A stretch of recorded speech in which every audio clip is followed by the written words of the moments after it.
जय श्री कृष्ण। श्री कृष्ण जन्माष्टमी पर्व भगवान श्री कृष्ण के जन्म की खुशी में मनाया जाता है। हिंदू धार्मिक मान्यताओं के अनुसार भाद्रपद कृष्ण पक्ष की अष्टमी तिथि को आधी रात में भगवान विष्णु के 8वें अवतार श्री कृष्ण का जन्म हुआ था। भगवान श्री कृष्ण ने धरती को कंस के अत्याचारों से मुक्ति दिलाने के लिए माता देवकी के 8वीं संतान के रूप में जन्म लिया था। यही वजह है कि हर साल कृष्ण जन्मोत्सव का पर्व बड़े ही धूमधाम से मनाया जाता है। जन्माष्टमी के दिन भगवान श्री कृष्ण की जन्म संबंधित कथा को पढ़ी या सुनी जाती है। आइए जन्माष्टमी की कथा को प्रारंभ करते हैं। द्वापर युग की बात है। उस समय मथुरा में राजा उग्रसेन राजा राज्य करता था। वह स्वभाव से बहुत सीधे साधे थे। यही कारण था कि उसके आतताई पुत्र कंस ने उसे गद्दी से उतार दिया और स्वयं मथुरा का राजा बन बैठा। कंस की एक बहन देवकी थी। अपनी बहन देवकी से कंस बहुत प्रेम करता था। देवकी का विवाह वसुदेव नामक यदुवंशी सरदार से हुआ था। एक समय कंस अपनी बहन देवकी को उसकी ससुराल पहुंचाने जा रहा था। रास्ते में आकाशवाणी हुई, हे कंस, जिस देवकी को तू बड़े प्रेम से ले जा रहा है उसी में तेरा काल बसता है। इसी के गर्भ से उत्पन्न 8वां बालक तेरा वध करेगा। यह सुनकर कंस वसुदेव को मारने के लिए उद्यत हुआ। तब देवकी ने उससे विनयपूर्वक कहा, मेरे गर्भ से जो संतान होगी उसे मैं तुम्हारे सामने ला दूंगी। बहनोई को मारने से क्या लाभ है। कंस ने देवकी की बात मान ली और मथुरा वापस चला आया। उसने वसुदेव और देवकी को कारागृह में डाल दिया।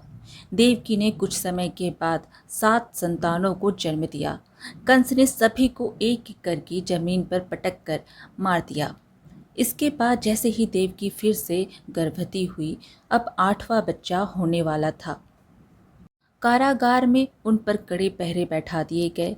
उसी समय नंद की पत्नी यशोदा को भी बच्चा होने वाला था। उन्होंने वसुदेव देवकी के दुखी जीवन को देख 8वें बच्चे की रक्षा का उपाय रचा।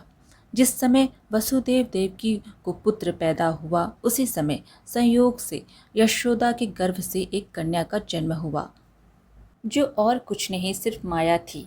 जिस कोठरी में देवकी वसुदेव कैद थे उसमें अचानक प्रकाश हुआ और उनके सामने शंख चक्र गदा पद्म धारण किए चतुर्भुज भगवान प्रकट हुए। दोनों भगवान के चरणों में गिर पड़े।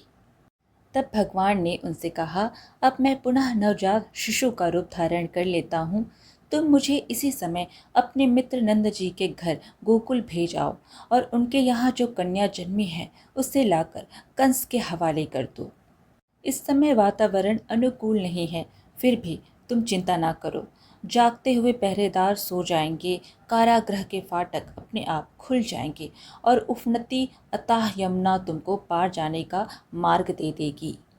उसी समय वसुदेव नवजात शिशु रूप श्री कृष्ण को सूप में रखकर कारागृह से निकल पड़े और अताह यमुना को पार कर नंद जी के घर पहुँचे। वहाँ उन्होंने नवजात शिशु को यशोदा के साथ सुला दिया और कन्या को लेकर मथुरा आ गए। कारागृह के फाटक पूर्ववत बंद हो गए। अब कंस को सूचना मिली कि वसुदेव देवकी को बच्चा पैदा हुआ है।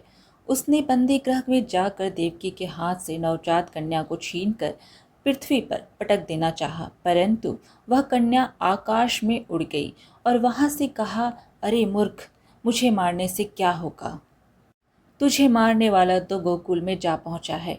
वह जल्द ही तुझे तेरे पापों का दंड देगा। मैं संसार के कर्ता भगवान विष्णु की माया से उत्पन्न हुई हूँ। नंद जी और उनकी पत्नी माँ यशोदा ने कृष्ण जी का पालन पोषण किया। राजा कंस ने कृष्ण जी का पता लगाकर उन्हें मारने का बहुत प्रयत्न किया, लेकिन कंस की सारी कोशिशें विफल हुई और कृष्ण जी को कोई मार नहीं सका। अंत में श्री कृष्ण ने कंस का वध किया।